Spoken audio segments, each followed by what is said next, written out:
I live in Saginaw, Michigan, and grew up only about 10 miles from here in Bridgeport, just south of Saginaw. And I know quite a lot about the history of the area.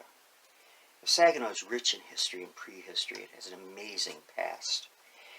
And those two eras at one point converged upon each other. Officially, I believe that was in the year 1819, with the Native American Indians of a very large segment of the Lower Peninsula here. They signed a treaty ceding the majority of their ancestral hunting lands to the United States government. Known as the Treaty of Saginaw, it was signed only 2 blocks from where I currently live, from where I'm recording this. And the treaty was made between the Chippewa Indians and the territorial governor Lewis Cass, who represented the United States of America.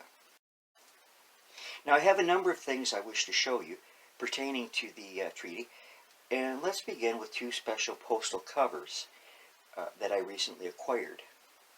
The first is canceled on March 23rd, 1963, and again here in Saginaw, and it features a very fine circle cancellation on a excuse me, on a 5-cent regular issue stamp, flag stamp. And it depicts Governor Lewis Cass and his military guard before the Council of the Native Americans. Very colorful depiction, a nice looking postal cover to celebrate the event. Now the scene is, as I said, it's attractively printed in red, brown, and black, and across the bottom it reads the Cass Chippewa Indian Treaty of Saginaw, Stamp Fair, 1819-1963, which would have made it 114 years after the actual signing of the treaty. Now inside the cover was a nice surprise that I only just discovered as I was actually writing the script out. You see, I thought the envelope had been sealed, but it wasn't. Most of them are sealed when you get them.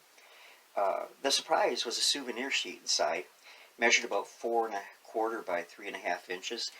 And like officially released souvenir sheets, it was fully gummed on the back, and it depicted the same scene that's on the cover or the front of the envelope. But it's very nice 2-piece set as a collectible item. The second cover was released in 1969 to help celebrate the sesquicentennial, or 150th anniversary of the signing of the Treaty of Saginaw. And this features a fine round cancellation with 4 lines extending out of it over the stamp. And the stamp is a very colorful 6-cent rate showing Chief Joseph. And the cancellation reads Saginaw Valley Stamp Society Exhibition Station, Saginaw, Michigan, April 19th, 1969.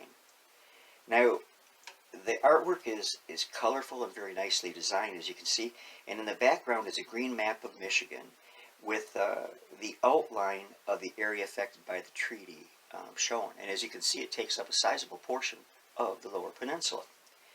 So, and also in the background is a nice arrowhead, generic I would assume, but a nice arrowhead nonetheless. The main feature of the cachet is an unnamed Indian chief with typical Chippewa headdress and adornment. And beneath the Indian, the cachet reads simply Chippewa Treaty Sesquicentennial. I was 14 years old in 1969, and I attended the celebration in downtown Saginaw, east side, with my dad and mom, Frank and Lorraine Morrison. And it ran for, I believe it ran for a week. I could be mistaken, but I believe it ran for a week. And Genesee Avenue and the sidewalks were covered with sawdust, paying homage to the Saginaw's prosperous lumbering era that ran from approximately 1850s through the 1890s. And there were many commemorative items sold, including a gold tone coin about the size of a 50-cent piece, and my mom and dad bought me one of those, and I have that in my collection also. And then the postal cover issues. And there was also, and I just acquired this a few years back, the large historical program with many historical photographs reproduced. And these were a very limited printing. It's very hard to find now.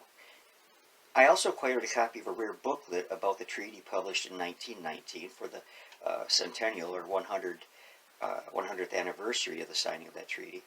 And Saginaw went all out on the sesquicentennial celebration. That was a good thing because now Well, in 2019, the woke generation rolled around. It played Grinch and no celebration was held for fear of offending someone. Um, Perhaps it would have offended the Indians, I don't know, but the Indians back in 1969, there were ones actually in attendance at the celebration.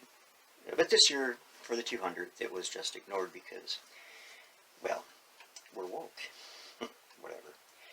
But since there would be no bicentennial celebration, there would be, of course, no memorabilia release. So I took it upon myself as that being a challenge, and I decided to make my own unique postal covers.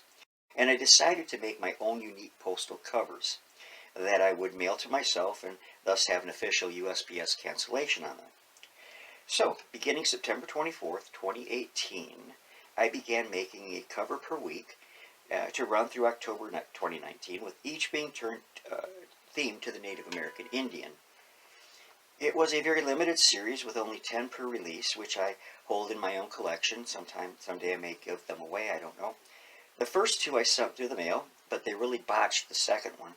The second release featured, along with current postage, a 4-cent blue regular issue from 1920, which featured a really nice Indian chief on it. I acquired 10 with a very light cancellation tied next to the current postage stamp. A total half were dropped in several different puddles and ruined totally when I complained, and I was not even offered an apology by the Postal Service. So I decided to reactivate a fictitious postal authority I had created back in 1998 for some special postal items I created. The remainder of the series was done with a hand cancellation of my own, which reads Small Lake, Michigan, October 6, 2018, or whichever date was current that week. And I must say the cover cachet looked pretty darn nice. And on the reverse of each cover is an explanation of what is on the front. Now let me give you a small sampling. I'm going to show you some of the covers and hope that you'll enjoy taking a look at them. They're personally made items, as I said, and it was quite enjoyable and satisfying to produce. It also gave me a feeling of being in a minuscule part of postal history here in the United States. Well, my friends, that's it for this time. I hope you've enjoyed the video. Enjoy looking at these covers that I created. God bless you. I love each and every one of you very much. I'll be back with you real soon.